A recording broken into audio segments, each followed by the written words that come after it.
Hi hello ನಮಸ್ಕಾರ. ನೆಲಸಿರಿ naturals YouTube ಚಾನಲ್ಗೆ ಆತ್ಮೀಯ ಸ್ವಾಗತ. ನಾನು ನಿಮ್ಮ ಸುಜಯ್ ಭಟ್. ಹಳ್ಳಿಗಳು ವೃದ್ಧಾಶ್ರಮ ಆಗ್ತಾ ಇದೆ, ಯುವಕರು ಕೃಷಿಗೆ ಬರ್ತಾ ಇಲ್ಲ ಅನ್ನೋ ಕೂಗಿನ ನಡುವೆ ನಾವು ನಮ್ಮ ಭಾಗದ ಯುವ ರೈತರನ್ನ ಪರಿಚಯಿಸುವ ಚಿಕ್ಕ ಪ್ರಯತ್ನವನ್ನ ಮಾಡಿದ್ವಿ. ಇಂದು ನಾವು ನಮ್ಮ ಭಾಗದ ಕೃಷಿ ಉದ್ದಿಮೆದಾರನ ಪರಿಚಯ ಮಾಡಿಸ್ಕೊಡ್ಲಿಕ್ಕಿದ್ದೇವೆ. ನಮ್ಮ ಭಾಗದ ಸಾಂಪ್ರದಾಯಿಕ ಬೆಳೆ ಅಡಿಕೆ. ಕೆಂಪಡಿಕೆಯನ್ನ ಸೋಲ್ದು ಒಣಗಿಸಿ ಮಾರ್ಕೆಟಿಗೆ ತಗೊಂಡು ಹೋಗ್ಲಿಕ್ಕೆ ಇರುವಂಥ ಕಷ್ಟ ನಮ್ಮ ರೈತರಿಗೆ ಗೊತ್ತು. ಇದಕ್ಕೆ ಕನಿಷ್ಠ 7 ರಿಂದ 10 ದಿನಗಳ ಪ್ರಕ್ರಿಯೆ. ಇಂತಹ ಪ್ರಕ್ರಿಯೆಯನ್ನು ಕೇವಲ 2 ದಿನದಲ್ಲಿ ಮಾಡಿ ತೋರಿಸ್ಕೊಟ್ಟಿದ್ದಾರೆ ಶಾನವಳ್ಳಿ ಗ್ರಾಮದ ಶ್ರೀಯುತ ತನ್ಮಯ್ ಹೆಗಡೆಯವರು. ಇವರ ಈ ಉದ್ಯಮದ ಕುರಿತು ಅವರ ಬಳಿಯೇ ಕೇಳಿ ತಿಳಿಯೋಣ. ನಮಸ್ಕಾರ. ನಮಸ್ಕಾರ. ನನ್ನ ಹೆಸರು ತನ್ಮಯ್ ಹೆಗಡೆ ಅಂತೇಳಿ. ಇದು ಶಾನವಳ್ಳಿ ಗ್ರಾಮ. ನಾನು ಒಬ್ಬ ಕೃಷಿ ಕುಟುಂಬದಿಂದ ಬಂದಿರುವಂಥವನು. ಇದು ತಾಲೂಕಿನ ಲೆಕ್ಕದಲ್ಲಿ ಮುಂಡಗೋಡು ಸೇರಿದ್ರು ಕೂಡ ಸಿರಿಸಿ, ಯಲ್ಲಾಪುರ, ಮುಂಡಗೋಡು ಇದೆಲ್ಲದಕ್ಕೂ ಕೂಡ ಒಂದು ಮಿಡ್ಲ್ ಪಾಯಿಂಟ್. ಎಲ್ಲದಕ್ಕೂ ಸಮಾನಾಂತರ 38 ರಿಂದ 40 ಕಿಲೋಮೀಟ್ರಲ್ಲಿ ನಮ್ಮ ಈ ಒಂದು ವ್ಯವಸ್ಥೆ ನಡೀತಾ ಇದೆ. ನಾನು ಈ ಒಂದು ಉದ್ದಿಮೆಯನ್ನು ಸ್ಟಾರ್ಟ್ ಮಾಡಬೇಕು ಅಂತ ಹೇಳಿದರೆ ಮೂಲ ಕಾರಣ ನಮ್ಮ ತಂದೆಯವರು ಪಡ್ತಾ ಇರುವಂಥ ಕಷ್ಟವನ್ನು ನೋಡಿ, ಮತ್ತು ನಮ್ಮ ಅಕ್ಕಪಕ್ಕದ ನಮ್ಮ ಚಿಕ್ಕಪ್ಪ ದೊಡ್ಡಪ್ಪಂದಿರು ಅಡಿಕೆ ಬೆಳೆಯಲ್ಲಿ ಆಗುವಂಥ ಕಷ್ಟ, ಒಂದು ಕೊನೆ ಕೊಯ್ಲಿರ್ಬೋದು, ಅದರ ನಂತರ ಅದೆಲ್ಲಕ್ಕಿಂತ ಈ ಪ್ರೊಸೆಸಿಂಗ್ ಮಾಡುವಂಥದ್ದು ಭಾಳ ಕಷ್ಟ ಅಂತೇಳಿ ಅವರು ಒಂದು ಯೋಚನೆಯನ್ನು ಮಾಡಿದಾಗ ಎಲ್ಲರೂ ಸೇರಿ ನಾವು ಒಂದು ಪ್ರೊಸೆಸಿಂಗ್ ಯೂನಿಟನ್ನು ಮಾಡಬೇಕು ಅಂಥೇಳಿ ತೀರ್ಮಾನ ಮಾಡಿದ್ವಿ. ಮೊದಲನೇದಾಗಿ ಈಗ 3-4 ವರ್ಷದಿಂದ ನಮ್ಮ ಫ್ಯಾಮಿಲಿಗೆ, ನಮ್ದು ಇಲ್ಲಿ 4 ಫ್ಯಾಮಿಲಿ ಇದೆ, 4 ಫ್ಯಾಮಿಲಿಗೋಸ್ಕರ ನಾವು ಪಟ್ಟು ಸೆಟಪ್ಪನ್ನು ಮಾಡ್ಕೊಂಡ್ವಿ. ತದನಂತರ ಈ ಲೇಬರ್ ಕಾಸ್ಟು ಸುಲಿಯುವಂಥದ್ದು, ಈ ಕತ್ತಿಯಲ್ಲಿ ಸುಲಿಯುವಂಥರನ್ನ ನಾವು ಕರೆಸ್ತಿದ್ವಿ. ಅದೆಲ್ಲ ಕಾಸ್ಟ್ಗಳು ಈಗ ಭಾಳ ಹೆಚ್ಚಾಗ್ತಾ ಇರೋದ್ರಿಂದ ಅದನ್ನೆಲ್ಲ ಕಾಸ್ಟ್ ಕಟ್ಟಿಂಗ್ ಮಾಡಿ ನಮಗೂ ಏನಾದರೂ ಉಳಿಬೇಕು. ಈಗ ಅವರು ಕೂಡ ಅಪೇಕ್ಷೆ ಮಾಡೋದು ಸಹಜ, ವರ್ಷ 1-2 ರೂಪಾಯಿ ಉಳಿಬೇಕು ಅಂತೇಳಿ. ಆದರೆ ನಮ್ಮದು ನಾವು ಯೋಚನೆ ಮಾಡಿದಾಗ ಮಷಿನ್ನಿಂದ ಇದನ್ನು ಸ್ಟಾರ್ಟ್ ಮಾಡಬೇಕು ಅಂತೇಳಿ ನಮ್ಗನ್ನಿಸ್ತು. ಹೋದ ವರ್ಷದಿಂದ ನಾವು ಇದನ್ನು ಪ್ರಾಕ್ಟಿಕಲ್ ಆಗಿ ಪ್ರಯತ್ನ ಮಾಡ್ತಾ ಹೋಗಿ ಈ ವರ್ಷ ಅದನ್ನು ಫುಲ್ ಪ್ಲೆಡ್ಜಲ್ಲಿ ಸ್ಟಾರ್ಟ್ ಮಾಡಿದ್ವು. ಸ್ಟಾರ್ಟಿಂಗಲ್ಲಿ ನಮ್ಮದೆಲ್ಲ ಹೇಗಿತ್ತು ಅಂತ ಕೇಳಿದರೆ, ಕೈಯಲ್ಲೇ ಸುಲಿಯುವಂಥದ್ದು. ಕೈಯಲ್ಲಿ ಸುಲಿದು ಬೇಯಿಸಿ ಒಣಸಿ ಮಾಡಲಿಕ್ಕೆ ಕನಿಷ್ಠ ಈಗ ಚೆನ್ನಾಗಿ ಬರೋ ಬಿಸಿಲಿದ್ದಲ್ಲಿ 1 ವಾರಕ್ಕಾದರೂ ಕೂಡ, ಈಗ ನಮ್ಮಂಥ ವಾತಾವರಣ ಇದು, ನಾವು ಕಾಡು ಮಧ್ಯೆ ಇದ್ದೇವೆ, ನಮ್ಗೆ 2ವರೆಗೆ ಇಲ್ಲಿ ಬಿಸಿಲು ಹೋಗ್ಬಿಡತ್ತೆ. 10 ರಿಂದ 12 ದಿವಸದವರೆಗೆ ಸರಿಯಾಗಿ ಬೇಕು. ಈಗ ಚಲೋ ಬೇಡ ಇದ್ದಂಥ ಅವಕಾಶ ಇದ್ದವ್ರಿಗೆ 1 ವಾರಕ್ಕಾಗತ್ತೆ. ನಮ್ಮದು ಅಡಿಕೆ ಬರ್ತಾ ಬರ್ತಾ ಅಡಿಕೆ ಬೆಳೆ ಕೂಡ ಹೆಚ್ಚಾಗ್ತಾ ಹೋದಾಗ ಈ ಒಣಸುವ ಪ್ರಕ್ರಿಯೆ ಮತ್ತು ಸೊಲಿಯೋ ಪ್ರಕ್ರಿಯೆ ಎರಡೂ ಕೂಡ ನಮ್ಗೆ ಸಮಸ್ಯೆ ಆಗಿ ಕಾಡಲಿಕ್ಕೆ ಸ್ಟಾರ್ಟ್ ಆಯ್ತು. ಆದರೆ ಇವಾಗ ಅದೆಲ್ಲ ಮನೆಯಿಂದ ಮನೆಗೆ ಹೋಗಿ ಸುಲಿಯುವಂಥವ್ರ ಸಂಖ್ಯೆ ಕೂಡ ಕಡಿಮೆ. ಹೊಸ ಜನ್ರೇಷನ್ನು ಅಡಿಕೆ ಸುಲಿಲಿಕ್ಕೆ ಕೂಡ ಬರೋದಿಲ್ಲ, ಆ ವ್ಯವಸ್ಥೆ ಆಗಿದೆ ಇವಾಗ. ಅದಕ್ಕಾಗಿ ನಾವು ಸುಲಿಲಿಕ್ಕೆ ಒಂದು ಮಷೀನನ್ನು ಹುಡುಕ್ತಾ ಹೋದಾಗ ನಮಗೆ ಬೇಕಾದಂಥ ಸಿರಿಸಿ, ಯಲ್ಲಾಪುರ, ಸಿದ್ದಾಪುರ ಅಡಿಕೆಗೆ ಬೇಕಾದಂಥ ಮಷೀನು ನಮಗೆಲ್ಲೂ ಸಿಗಲಿಲ್ಲ.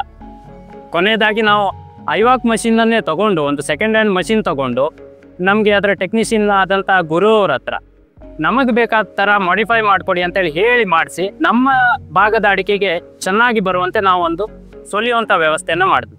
ಈ ಸೊಲ್ದಾದ್ಮೇಲೆ ಈ ಮಷಿನರಿಯಲ್ಲಿ ಸೊಲಿಯುವಂಥದ್ದು ಭಾಳ ಕಂಪ್ನಿಗಳು ಬಂದಿದೆ. ಮಾಡಿಫಿಕೇಶನ್ ಮಾಡಿಕೊಂಡು ನಾವು ಅಡ್ಜಸ್ಟ್ ಆದರೆ ಸೊಲಿಬೋದು. ಸೊಲ್ದಾದ್ಮೇಲೆ 2 ದಿವಸಕ್ಕೆ ನಾವು ಒಣಸಿ ಕೊಡುವಂಥ ಪ್ರಕ್ರಿಯೆ ಏನಿದೆ, ಅದು ತುಂಬ ಒಂದು ಕ್ಯೂರಿಯಾಸಿಟಿ ಭಾಳ ಜನರಿಗಿದೆ. ಅದನ್ನು ಹೇಗೆ ಮಾಡಿದರು ಅಂತೇಳಿ ಕೆಲವೊಬ್ರು ಏನು ಅನ್ಕೋತಾರೆ, ನಾವು ರೆಡಿ ಬೇರೆ ಅಡಿಕೆಯನ್ನು ಕೊಡ್ತೀವಿ ಅಂತ ಹೇಳೋ ಅನ್ಕೋತಾರೆ. ಹಾಗೇನಿಲ್ಲ, ಇಲ್ಲಿ ನೀವು ನೋಡ್ಬೋದು ಲೈವ್ ಆಗಿ ಇವತ್ತು ನಡೀತಾ ಇದೆ.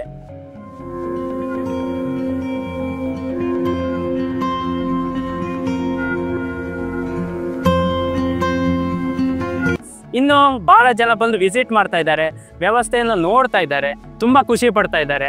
ಇವತ್ತು ಕೂಡ ಪದ್ಮನಾಭ್ ಭಟ್ರು ತಂದಿದ್ದಾರೆ, ಅವರು ಬೆಳಗ್ಗೆ ತುಂಬ ಒಳ್ಳೆ ಅನುಕೂಲ ಆಯಿತು ಅಂಥೇಳಿ ನಮ್ಮಂಥ ಯುವಕರಿಗೆ ಬೆನ್ನು ತಟ್ಟಿದ್ದಾರೆ. ಹೀಗೆ ಒಂದು ಯೂನಿಟ್ ರನ್ ಆಗ್ತಾ ಇದೆ.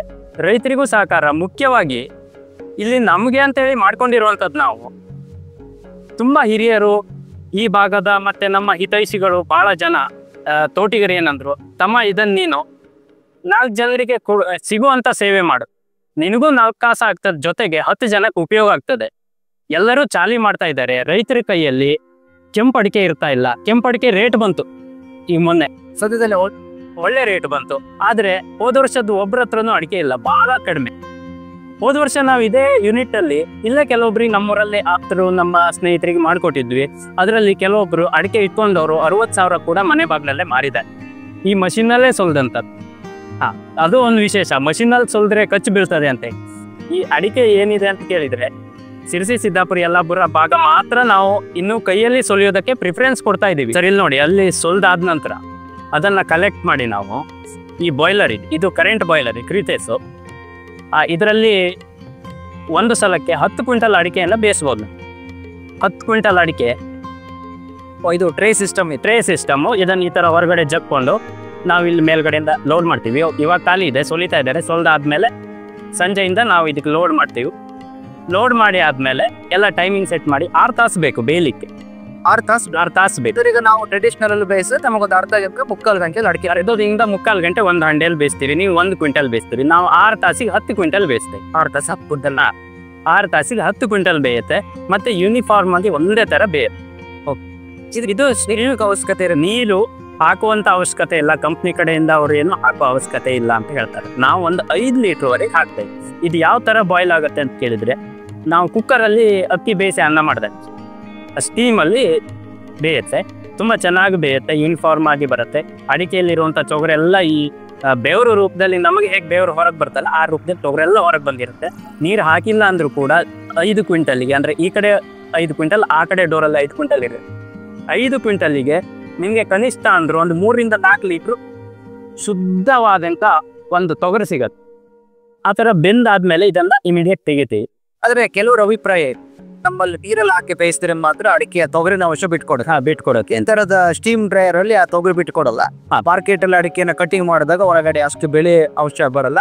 ಹಾಲ್ ಅಡಿಕೆ ಅಂತ ಹೇಳಿ ಅಡಿಕೆ ಹಾಕ್ತದೆ, ಕೆಂಪು ಕಲರ್ ಬರುತ್ತೆ. ನೀವು ಬೇಕಿದ್ರೆ ನೋಡ್ಬೋದು. ಅದೇನಾದ್ರು ನಿಮ್ಗೆ ಅನುಭವ ಬಂದಿದ್ಯಾ? ಇಲ್ಲ, ನಾನು ಕೂಡ ಈಗ ನೋಡಿ, ಈಗ ಹೋದ ವರ್ಷದಿಂದ ಇದರಲ್ಲೇ ಬೇಯಿಸೋದು, ಡ್ರೈಯರನ್ನು ಯೂಸ್ ಮಾಡ್ಕೊಳ್ಳೋದು, ಅಡಿಕೆಯನ್ನ ರೆಡಿ ಮಾಡ್ತಾ ಇದ್ದು. ನಾನು ಕೂಡ ಮನೆ ಬಾಗಿಲಲ್ಲಿ 57,000ಕ್ಕೆ ಇವತ್ತಿನ ಅಡಿಕೆಯನ್ನು ಈ ವರ್ಷದ ರೆಡಿ ಮಾಡೋದು ಕೂಡ ಕೊಟ್ಟಿದ್ದೇನೆ. ನೀವು ಈಗ ಬರುವಾಗೆ ಕೂಡ ವ್ಯಾಪಾರ ನಡೆದಿತ್ತು, ನೋಡಿದೆ. ಗೊತ್ತಾ, ವ್ಯತ್ಯಾಸಗಳೇನು ಬರೋದಿಲ್ಲ. ಇಲ್ಲಿ ನಾವು ಕಸ್ಟಮೈಸ್ ಆಗಿ ಈ ಕಟಿಂಗ್, ಮುಖ್ಯವಾಗಿ ಕಟಿಂಗ್ ವಿಷಯಕ್ಕೆ ಬಂದಾಗ ನಾವು ಒಂದು ಸ್ವಲ್ಪ ಮಾಡಿಫಿಕೇಶನ್ ಮಾಡಿದ್ವು. ಬೇಯಿಸೋದ್ರಲ್ಲಿ ಅಡಿಕೆಯಲ್ಲಿ ಯಾವುದೇ ತೊಗರು ಉಳಿಯೋದಿಲ್ಲ. ನೀವು ಆ ಅಡಿಕೆಯನ್ನು ತಿಂದರೆ, ಹಸಿ ಅಡಿಕೆ ನೀವು ಕಟ್ ಮಾಡಿ ತಿಂದರೂ ಕೂಡ ಕಾಯ್ಚೂರು ಥರ ಇರುತ್ತೆ, ತೊಗರು ಅಂಶ ಇರೋದಿಲ್ಲ. ಅಷ್ಟು ಕ್ಲಿಯರ್ ಆಗಿ ಅಡಿಕೆಯಿಂದ ತೊಗರು ಕ್ಲೀನ್ ಆಗಿ ಹೋಗುತ್ತೆ. ಯಾವುದೇ ನೀರು ಹಾಕದೆ ಹೋದಾಗೂ ಕೂಡ ನೀವು 5 ಕ್ವಿಂಟಲ್ ಅಡಿಕೆಗೆ ಒಂದು 3-4 ಲೀಟ್ರು, ಸ್ವಲ್ಪ ಬೇಗ ಕೊಯ್ದರೆ ಹೆಚ್ಚು ಒಂದು 5 ಲೀಟ್ರ್ವರೆಗೂ ಬರುತ್ತೆ. ಈಗ ಚಳಿ ಹೆಚ್ಚಾಗ್ತಾ ಹೋದಾಗ ಸ್ವಲ್ಪ ಕಡಿಮೆ ಬರುತ್ತೆ. ಆ ತೊಗರು ಎಲ್ಲಿಂದ ಬಂತು ಆಗಿದ್ರೆ? ನೀರು ಹಾಕ್ದೇನೆ ಬೇಯಿಸಿದಾಗೂ ಕೂಡ ತೊಗರು ಬರುತ್ತೆ ಅಂತ ಹೇಳಿದ್ರು. ಅದರಲ್ಲಿರೋ ತೊಗರು ಕ್ಲೀನಾಗಿ ಹೊರಗೆ ಬರುತ್ತೆ. ಅಷ್ಟು ಬಂದಾಗ ಅಡಿಕೆಯನ್ನು ಯಾವುದೇ ರೀತಿ ಅಂತ ನಾವು ಟ್ರೆಡಿಷನಲ್ ಮೆಥಡಲ್ಲಿ ಏನು ಮಾಡ್ತಿದ್ವಿ ಅದಕ್ಕೂ ಇದಕ್ಕೂ ವ್ಯತ್ಯಾಸ ಇಲ್ಲ. ಇದು ಒಂದು ನನ್ನ ಅಭಿಪ್ರಾಯ ಅಷ್ಟೇ ಅಲ್ಲ. ಇಲ್ಲಿ ನಮ್ಮ ಸರ್ವಿಸ್ ತಗೊಳ್ತಾ ಇರುವಂಥ ರೈತರು ಅವರು ಕೂಡ ಈಗ ಲಾಸ್ಟ್ ಇಯರ್ ಮಾಡಿಕೊಟ್ಟವ್ರು, ಅವರು ಕೂಡ ಅಡಿಕೆ ಇಟ್ಟಿದ್ರು ಕೆಲವೊಂದಿಷ್ಟು ಜನ. ಇಲ್ಲೂ ಅವರು 60,000ಕ್ಕೆ ಈ ಸಲ ಮಾರಿದ. ಅಂದರೆ ಕಟಿಂಗಲ್ಲೂ ಏನು ವ್ಯತ್ಯಾಸ ಇಲ್ಲ, ಆಮೇಲೆ ಬೇಯಿಸಿದ್ರು ಕೂಡ ಏನು ಸಮಸ್ಯೆ ಇಲ್ಲ. ಈಗ ವ್ಯಾಪಾರಸ್ಥರು ಅವರವ್ರ ನೇರಕ್ಕೆ ಹೇಳ್ತಾರೆ. ಆದರೆ ಅನಿವಾರ್ಯವಾಗಿ ರೈತರು ಈ ಯಾಂತ್ರೀಕರಣಕ್ಕೆ ನಾವು ಒಗ್ಗೊಳ್ಳದೆ ಹೋದರೆ ಮುಂದಿನ ದಿವಸದಲ್ಲಿ ಕೆಂಪಡಿಕೆ ಮಾಡ್ಲಿಕ್ಕೆ ಸಾಧ್ಯ ಇಲ್ಲ. ಮುಂದಿನ ಹಂತ ಡ್ರೈಯರಿಗೆ ಹಾಕ್ತೇವೆ. ಇಲ್ಲಿಂದ ತೆಗೆದು ಇದು ಡ್ರೈಯರ್ ನಮ್ಮದು. ಇದು ಒಂದು ಸಲಕ್ಕೆ 5 ಕ್ವಿಂಟಲ್ ಡ್ರೈ ಮಾಡ್ಲಿಕ್ಕಾಗತ್ತೆ 10 ತಾಸಿಗೆ. ಇದು ಯಾವ ರೀತಿ ಡ್ರೈಯರ್? ಇದು ಡ್ರೈಯರು, ಇದು ಕರೆಂಟ್ದು, ಇದು ಕೂಡ 3 ಫೇಸು. ಇದರಲ್ಲಿ ಇಲ್ಲಿಂದ ಅಡಿಕೆ ಹಾಕುವಂಥದ್ದು ಹಾಕಿ ಇದೆಲ್ಲ ಈ ಕ್ಲೋಸ್ ಮಾಡ್ತೇವೆ. ಕ್ಲೋಸ್ ಮಾಡಿ ಟೈಮಿಂಗ್ ಸೆಟ್ ಮಾಡಿ ನಾವು ರನ್ ಮಾಡ್ಲಿಕ್ಕಾಗತ್ತೆ. ಎಲ್ಲ ಕೂಡ ಸಾಫ್ಟ್ವೇರ್ ಸಿಸ್ಟಮಲ್ಲಿದೆ, ಮ್ಯಾನ್ಯುವಲ್ ಮಾಡುವಂಥದ್ದು ಏನಿಲ್ಲ. ಆಮೇಲೆ 10 ತಾಸು ಆದಮೇಲೆ ಆಟೋಮೆಟಿಕ್ ಆಫ್ ಆಗುತ್ತೆ. 10 ತಾಸು. ಆದರೆ ನಾವು ಅದೆಲ್ಲ ಏನು ಮಾಡ್ತೀವಿ, ನೀವು ಒಂದು ಪ್ರಶ್ನೆ ಕೇಳಿದ್ರಿ, ಈ ಕಟಿಂಗಲ್ಲಿ ಏನಾದರೂ ಸಮಸ್ಯೆ ಬರುತ್ತಾ ಅಂತ. ಅದಕ್ಕಾಗಿ ನಾವು ಏನು ಮಾಡ್ತೀವಿ ಅಂತ ಹೇಳಿದರೆ, ಒಂದು 3 ರಿಂದ 4 ತಾಸು ಬೇಡ, 5 ತಾಸು ಅಡಿಕೆ ಗಾತ್ರದ ಮೇಲೆ ತೆಗೆದು ಅಡಿಕೆಯನ್ನು ಈ ಖಾಲಿ ಇದೆ, ಇವಾಗ ಇನ್ನು ಬೇಯಿಸಿದ್ದು ಹಾಕಿಲ್ಲ, ಖಾಲಿ ಮಾಡಿ ಅದನ್ನು ಮತ್ತೊಂದು ಅರ್ಧ ಗಂಟೆ 1 ತಾಸು ತಣಿಲಿಕ್ಕೆ ಬಿಡ್ತೇವೆ. ತಣಿಸಿ ಮತ್ತೆ ರೀಲೋಡ್ ಮಾಡಿ ಹಾಕಿ ಮತ್ತೆ ಒಂದು 4 ತಾಸು ಡ್ರೈ ಮಾಡ್ತೇವೆ. ಆಮೇಲೆ ರೈತರಿಗೆ ಕೊಡ್ತೇವೆ. ಈಗ 95% ಅಡಿಕೆ ರೆಡಿ ಆಗಿದೆ. 5% ರೈತರ ಕೆಲಸ ಇರುತ್ತೆ. ಯಾಕೆ? ಕಲರ್ ಬರೋದು. ಈ ಸೂರ್ಯನ ಬಿಸಿಲು ಮತ್ತು ಇಬ್ಬನಿ ತಾಗದಾಗ ಅಡಿಕೆಗೆ ಒಂದು ಸುಂದರವಾದ ಕಲರ್ ಬರುತ್ತೆ. ಡ್ರೈಯರಲ್ಲಿ ಆ ಕಲರ್ ಬರೋದಿಲ್ಲ. ಆ ಕಲರ್ ಬರಲಿ ಅನ್ನೋ ಸಲುವಾಗಿ 5% ಕೆಲಸವನ್ನು ರೈತರಿಗೆ ನಾವು ಇಡ್ತೇವೆ. ಅದು ನಮಗೆ ಮನೆಗೆ ಒಯ್ದು ಮಾಡ್ಲಿಕ್ಕೆ ಆಗೋದಿಲ್ಲ ಅನ್ನೋರಿಗೆ ನಮ್ಮದೇ ಅಂಗಳದಲ್ಲಿ ಹಾಕಿ ನಾವು ಮಾಡಿಕೊಡ್ತೇವೆ. ಈ ರೀತಿ ಬೇರೆ ಬೇರೆ ಥರದಲ್ಲಿ ಕಸ್ಟಮೈಸ್ ಆಗಿ ಅವರವರ ಅನುಕೂಲಕ್ಕೆ ನಾವು ಮಾಡಿಕೊಡ್ತಾ ಇದ್ದೇವೆ. ಕೇವಲ ನಮಗೆ ಸುಲ್ ಕೊಟ್ಟರೆ ಸಾಕು ಅಂದವ್ರಿಗೆ ಸುಲ್ ಕೊಡ್ತೇವೆ. ಈ ಸೊಲ್ದು ಬೇಯಿಸಿ ಕೊಟ್ಟರೆ ಸಾಕು, ನಾವು ನಮಗೆ ಜಾಗ ಇದೆ ಒಣಸ್ಕೊಳ್ಳಿಕ್ಕೆ ಸಮಸ್ಯೆ ಇಲ್ಲ ಅಂದವರಿಗೆ ಸೊಲ್ದು ಬೇಯಿಸಿ ಕೊಡ್ತೇವೆ. ಇಲ್ಲ ನಮಗೆ ಒಣಸ್ಕೊಳ್ಳೋದು ಸಮಸ್ಯೆ, ನಾವು ಅಜ್ಜ ಅಜ್ಜಿ ಇದ್ದೀವಿ ಅಥವಾ ನಾವು ಜಾಬಿಗೆ ಹೋಗ್ತೀವಿ, ನಮಗೆ ಇದು ರೆಡಿ ಮಾಡಿಕೊಟ್ಟು ಬಿಡಿ ಅಂತ ಹೇಳಿದರೆ ನಾವು ಡ್ರೈಯರಿಗೆ ಹಾಕಿ ರೆಡಿ ಮಾಡಿ ಕೊಡ್ತೇವೆ. ಇನ್ನು ಇಷ್ಟು 95% ರೆಡಿ ಆದಾಗೂ 5% ಮಾಡ್ಕೊಳ್ಳಿಕ್ಕೆ ಆಗೋದಿಲ್ಲ ಅನ್ನೋರಿಗೆ 100% ನಾವು ಇಲ್ಲೇ ಕೂಡ ಅದನ್ನು ಕಲರ್ ರೆಡಿ ಮಾಡುತ್ತೆ, ಅದೆಲ್ಲ ವ್ಯವಸ್ಥೆನೂ ಮಾಡಿರಿ.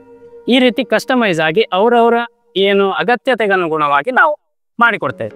ಇದಕ್ಕೆ ಯಾವೆಲ್ಲ ರೀತಿಯ ಶುಲ್ಕವನ್ನು ನೀವು ರೈತರಿಗೆ ವಿಧಿಸ್ತಾ ಇದ್ದೀವಿ?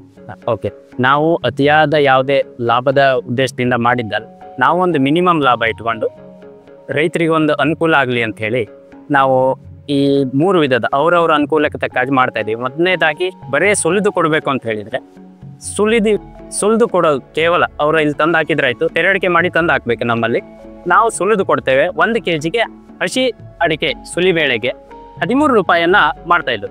ಇನ್ನು ಸೊಲ್ದು ಬೇಯಿಸಿ ಒಣಸಿ ಕೊಡ್ಬೇಕಂತ ಹೇಳಿದರೆ 20 ರೂಪಾಯಿ ಚಾರ್ಜ್ ಮಾಡ್ತೇವೆ. ಅದು ಸುಲಿಬೇಳೆನೇ ನಾವು ಹಸಿ ತನ್ನೇ ತೂಕ ಮಾಡಿರ್ತೇವೆ. ಟೋಟಲಿ ಅದ್ರ 20 ರೂಪಾಯಿಲಿ ಬೇಯಿಸೋದು ಒಣಸೋದು ಎಲ್ಲ ಬಂದು 95% ಈ ಡ್ರೈಯರಲ್ಲಿ ಒಣಸಿ ಕೊಡ್ತೇವೆ. ಇನ್ನು ನಮಗೆ 100% ಕಲರ್ ಕೂಡ ಇಲ್ಲೇ ಹಾಕಬೇಕು, ಬನ್ನಿ ಬಿಸಿಲಿಗೆ ಹಾಕಿ ನೀವೇ ಕೊಡಿ ಅಂತ ಹೇಳಿದರೆ ಮತ್ತೆ 3 ರೂಪಾಯಿ ಎಕ್ಸ್ಟ್ರಾ ಚಾರ್ಜ್ ಮಾಡ್ತೇವೆ 1 kg ಮೇಲೆ. ಟೋಟಲ್ 23 ರೂಪಾಯಿ. ಅಂದರೆ ಬರೀ ಸುಲಿಯೋದಾದರೆ 13 ರೂಪಾಯಿ, ಸೊಲ್ದು ಬೇಯಿಸಿ ಡ್ರೈಯರಿಗೆ ಹಾಕಿ ಒಣಸಿ ಅವರು ತೊಗೊಂಡು ಹೋಗೋದಾದರೆ 20 ರೂಪಾಯಿ. ಇನ್ನು ಇಲ್ಲೇ ರೆಡಿಯಾಗಿ ಬನ್ನಿ ಬಿಸಿಲಿಗೆ ಕಲರ್ ಆಗಬೇಕು, ಬಣ್ಣ ಚೆನ್ನಾಗಿ ಬರಬೇಕು, ಅಲ್ಲಿವರೆಗೂ ಮಾಡಿಕೊಡ್ಬೇಕಂದ್ರೆ 23 ರೂಪಾಯಿ. ಈ ಥರ ಒಂದು ಚಾರ್ಜಸನ್ನು ನಾವು ಮಾಡಿದ್ವಿ. ಈಗ ಸಾಮಾನ್ಯವಾಗಿ ನಾವು ಕೈಯಲ್ಲಿ ಸುಲಿದು ಒಣಸಿದ್ರೆ 1 ಕ್ವಿಂಟಲ್ ಸುಲಿಬೇಳೆ 16ರಿಂದ 17 kg ಅಥವಾ 17% ವರೆಗೆ ಬರುತ್ತೆ ಅನ್ನೋ ಅಂದಾಜು. ಈಗ ಈ ರೀತಿ ಮಷೀನಲ್ಲಿ ಸುಲಿದು ಒಣಸಿದಾಗ ಎಷ್ಟು ಪರ್ಸೆಂಟೇಜ್ನ ನೀವು ರೈತರಿಗೆ ಕೊಡ್ತಾ ಇದ್ದೀವಿ? ಇದು ತುಂಬ ಒಳ್ಳೆ ಪ್ರಶ್ನೆ. ಈಗ ಏನಾಗ್ತಾ ಇದೆ ಅಂತ ಹೇಳಿದರೆ ಆ ಪ್ರದೇಶದ ಮೇಲೆ ತೂಕದಲ್ಲಿ ವ್ಯತ್ಯಾಸ ಬರ್ತದೆ. ಏನು ಈಗ 1 ವಾರದ ಹಿಂದುವರೆಗೂ ಡಿಸೆಂಬರ್ ಒಳಗೆ ಹೋಗಿದ್ರೆ 12 kgನೇ ಅವರೇಜ್ ಬರುತ್ತೆ. ಇದರ ನಂತರ ಈಗ ಚಳಿ ಡಿಸೆಂಬರ್ ಎಂಡ್ ಬರ್ತಾ ಹೋದಾಗ ನೀವು ಹೇಳಿದಷ್ಟು ತೂಕ ಬರುತ್ತೆ. ಅದೇ ನಮ್ಮ ಭಾಗದಲ್ಲಿ ತಗೊಂಡ್ರೆ ಇಲ್ಲಿ ಕಪ್ಪು ಮಣ್ಣು, ಇಲ್ಲಿ ಯಾವಾಗ ಕೊಯ್ದ್ರು 12, 13, 14 kg ಮ್ಯಾಕ್ಸಿಮಮ್ ಬರುತ್ತೆ. ನೀವು ತೀರಾ ಬೆಳೆಸಿಯ ಒಂದು ಪ್ರೆಸಿಷನ್ ತಕ್ಕನಾಗಿ ನಾವು ಯಾವುದೇ ಅಡಿಕೆಯನ್ನು ಇಟ್ಕೊಳ್ಳೋದಿಲ್ಲ. ನಾವು ಓನ್ಲಿ ಚಾರ್ಜ್ ಮಾಡ್ತೇವೆ, ಓನ್ಲಿ ಸರ್ವಿಸ್ ಬೇಸ್ಡ್. ಅವರು ಇಲ್ಲೇ ಬಂದು ನೋಡ್ಬೋದು, ಇಲ್ಲೇ ಕುತ್ಕೊಂಡು ಮಾಡಿಸ್ಕೊಂಡು ಹೋಗ್ಬೋದು. ಅವ್ರದ್ದು ಏನು ಬರುತ್ತೆ 100% ಅಡಿಕೆ ಅವ್ರಿಗೆ ನಾವು ವಾಪಸ್ ಕೊಡ್ತೇವೆ. ಆಮೇಲೆ ನಮ್ದು ಕ್ಯಾಮ್ರಾ CC ಕ್ಯಾಮ್ರಾದ ಎಕ್ಸಿಸನ್ ಕೂಡ ಅವ್ರಿಗೆ ಬೇಕಾದ್ರೆ ನಾವು ಅವ್ರ ಮೊಬೈಲಿಗೆ ಕನೆಕ್ಟ್ ಮಾಡಿ ಕೊಡ್ತೇವೆ. ಅವ್ರ ಮನೆಯಲ್ಲಿ ಕುತ್ಕೊಂಡು ಕೂಡ ಬೇಕಿದ್ರೆ ನಮ್ಮ ಅಡಿಕೆ ಸುಲ್ದಾಯ್ತು ಏನಾಯ್ತು ಎಲ್ಲ ನೋಡ್ಕೊಳ್ಬೋದು. ಆಮೇಲೆ ಈ ರಿಜೆಕ್ಷನ್ ಎಷ್ಟು ಬರುತ್ತೆ ಅನ್ನೋದ್ರ ಮೇಲೆ ಕ್ವಿಂಟಲಿಗೆ ಎಷ್ಟು ಬರುತ್ತೆ ಅನ್ನೋದು ಹೋಗ್ಬೇಕು. ಈಗ ದೋಟಿಯಲ್ಲೆಲ್ಲ ಕೊಯ್ತಾರೆ, ಕ್ಲೀನಾಗಿ ಆರಿಸಿರೋದಿಲ್ಲ. ಈ ಕೆರೆ ಅಡಿಕೆ ಅದು ಸ್ವಲ್ಪ ಹಣ್ಣಾಗಿರುತ್ತೆ. ಆ ಥರದ್ದಿದ್ದಾಗ ರಿಜೆಕ್ಷನ್ ಹೆಚ್ಚು ಬರುತ್ತೆ, ಆವಾಗ ಸುಲಿಬೇಳೆ ಕಡಿಮೆ ಬರುತ್ತೆ, ಆವಾಗ ಕೆಂಪು ಅಡಿಕೆ ನಮಗೆ ತೂಕ ಕಡಿಮೆ. ಇನ್ನೇನು ಮಾಡ್ತಾರೆ, ಸುಲಿಲಿಕ್ಕೆ ಯಾರಾದರೂ ಸಿಗ್ತಾರೋ ಅಂತೇಳಿ ನೋಡಿರ್ತಾರೆ, ಯಾರೂ ಸಿಕ್ಕಿರೋಲ್ಲ. ಒಂದು ಕೊಯ್ದು 2, 3, 4 ದಿವಸ ಆಗುತ್ತೆ, ಅಷ್ಟರ ನಂತರ ತರ್ತಾರೆ, ಆವಾಗ ಮಿಷನ್ನಲ್ಲಿ ರಿಜೆಕ್ಷನ್ ಬರುತ್ತೆ. ಅದು ಆ ಥರ ಬೇರೆ ಬೇರೆ ಉದ್ದೇಶದಿಂದ ವೇರಿಯೇಷನ್ ಆಗುತ್ತೆ. ಅದೇ ಕೊಯ್ದು ಫ್ರೆಶ್ ಆಗಿತ್ತಂದರೆ ಅತಿ ಉತ್ಕೃಷ್ಟವಾಗಿ ನಾವು ಸುಲಿದು ಕೊಡ್ಬೋದು. ಇವತ್ತು ನೀವು ನೋಡ್ಬೋದು ತುಂಬ ಚೆನ್ನಾಗಿ ಅಡಿಕೆ ತಂದಿದ್ದಾರೆ ಅವರು. ಒಂದು 5% ಕೂಡ ಹಣ್ಣಾದ ಅಡಿಕೆ ಇಲ್ಲ ಅದರಲ್ಲಿ. ಹಸಿರು ಅಡಿಕೆ ತುಂಬ ಚೆನ್ನಾಗಿ ಕೊಯ್ದು ತಂದಿದ್ದಾರೆ, ತುಂಬ ಚೆನ್ನಾಗಿ ಬರ್ತಾ ಇದೆ. ಖರ್ಚು ಕೂಡ ಕಡಿಮೆ ಆಗುತ್ತೆ. ಈ ತುಂಬ ಬೆಳೆದಂಥದ್ದು ಹಣ್ಣಾಗಿದ್ದಕ್ಕೆ ಇನ್ನೇನು ಹಣ್ಣಾಗ್ತದೆ ಅನ್ನುವಂಥದ್ದು ಸ್ವಲ್ಪ ಖರ್ಚು ಬೀಳುತ್ತೆ. ಇಲ್ಲ ಅಂತ ಹೇಳಿದ್ರೆ ಏನೂ ಸಮಸ್ಯೆ ಇಲ್ಲ, ತುಂಬ ಚೆನ್ನಾಗಿ ಸ್ವಲ್ಪ. 1 ದಿವಸಕ್ಕೆ ನಾವು 10 ಕ್ವಿಂಟಲ್ ಸುಲಿಬೇಳೆಯನ್ನು ರೆಡಿ ಮಾಡ್ಬೋದು. ಅಂದರೆ 1 ದಿವಸಕ್ಕೆ 5 ಕ್ವಿಂಟಲ್ ಡ್ರೈ ಮಾಲನ್ನು ರೆಡಿ ಮಾಡೋ ಕೆಪಾಸಿಟಿ ನಮಗೆ. ಓಕೆ, 1 ದಿವಸಕ್ಕೆ ಅದು ಎಷ್ಟು ಅಡಿಕೆ ಅವತ್ತಿಂದ ಆವಕ್ಕಾಗತ್ತೆ ಬರುತ್ತೆ ಅನ್ನೋದ್ರ ಮೇಲೆ ಡಿಪೆಂಡ್ ಇರುತ್ತೆ. ನಾವು 1 ದಿವಸ 5 ಕ್ವಿಂಟಲ್ಲು ಡ್ರೈ ಮಾಲನ್ನು ರೆಡಿ ಮಾಡೋ ಕೆಪಾಸಿಟಿ ಇದೆ. ಅಷ್ಟು ಒತ್ತಡ ಇದ್ದರೆ ನಾವು ಡೇ ನೈಟ್ ಕೂಡ ರನ್ ಮಾಡ್ತೇವೆ. ಆವಾಗ 10 ಕ್ವಿಂಟಲ್ವರೆಗೆ 1 ದಿವಸಕ್ಕೆ ಡ್ರೈ ಮಾಲನ್ನು ರೆಡಿ ಮಾಡ್ಬೋದು. ನಾನು ಬರಣಿಂದ ಪದ್ಮನಾಭ ಪಟ್ರೋಳಿ ಅಡಿಕೆ ಸೋಲಿಯಲ್ಲೇ ಇಲ್ಲಿ ತಗೋಬಂದೆ. ಕೂಲಿ ಅಭಾವದಿಂದ ಈಗೆಲ್ಲ ಮೊದಲೆಲ್ಲ ಅಡಿಕೆ ಸೋಲಿತಿದ್ದ, ಸೋಲಿಯೋ ಸಿಕ್ತಿದ್ದ, ಮನೆ ಬಾಗಿಲಲ್ಲೇ ಸೋಲಿತಿದ್ದ. ಈಗ ಅದ್ರ ಬಗ್ಗೆ ಯಾರೂ ಸೋಲಿಯೋವಿಲ್ಲ. ಅದಕ್ಕಾಗಿ ಈಗ ಅಥವಾ ಮಾರ್ಕೆಟಿಗೆ ತಗೊಂಡೋಗಿ ಹಾಕೋಣ ಅಂದ್ರೂ ನಮ್ಮ ಕೆಲವು ಬಗೆಹರಿತಿಲ್ಲ. ಅದಕ್ಕಾಗಿ ಇಲ್ಲಿ ಸೋಲಿಯಲ್ಲಿ ತಗೋಬಂದೆ. ಚಲೋ ಸೋಲಿತ. ನೋಡಿದ್ರಲ್ಲ ವೀಕ್ಷಕರೇ, ಅಡಿಕೆ ಸಂಸ್ಕರಣೆಯನ್ನು ಅತ್ಯಂತ ಸುಲಭವಾಗಿಸಿ ನಮ್ಮ ಸ್ಥಳೀಯ ರೈತರಿಗೆ ಬಹಳಷ್ಟು ಅನುಕೂಲವನ್ನು ಮಾಡಿಕೊಡ್ತಾ ಇದ್ದಾರೆ. ಈ ಥರದ ಯೂನಿಟ್ಗಳು ನಮ್ಮಲ್ಲೂ ಕೂಡ ಮಾಡಿಕೊಳ್ಳಿಕ್ಕೆ ಬಹಳಷ್ಟು ಅವಕಾಶ ಇದೆ. ಇದಕ್ಕೆ ಸರ್ಕಾರದ ಸಹಾಯಧನ ಕೂಡ ಪಡ್ಕೊಳ್ಬೋದು. ಈ ಥರದ ಯಶಸ್ವಿ ಕೃಷಿ ಉದ್ದಿಮೆದಾರರು ನಿಮ್ಮ ಭಾಗದಲ್ಲೂ ಇದ್ದರೆ ಅಂಥವರ ಪರಿಚಯವನ್ನು ನಮಗೆ ಕಾಮೆಂಟ್ ಮೂಲಕ ತಿಳಿಸಿ. ನಾವು ಅವರ ಪರಿಚಯವನ್ನು ಮಾಡಿಕೊಡ್ತೇವೆ. ನಮ್ಮ ಚಾನಲ್ನ ಸಬ್ಸ್ಕ್ರೈಬ್ ಮಾಡಿ, ಶೇರ್ ಮಾಡಿ, ಲೈಕ್ ಮಾಡಿ. ನಮಸ್ಕಾರ.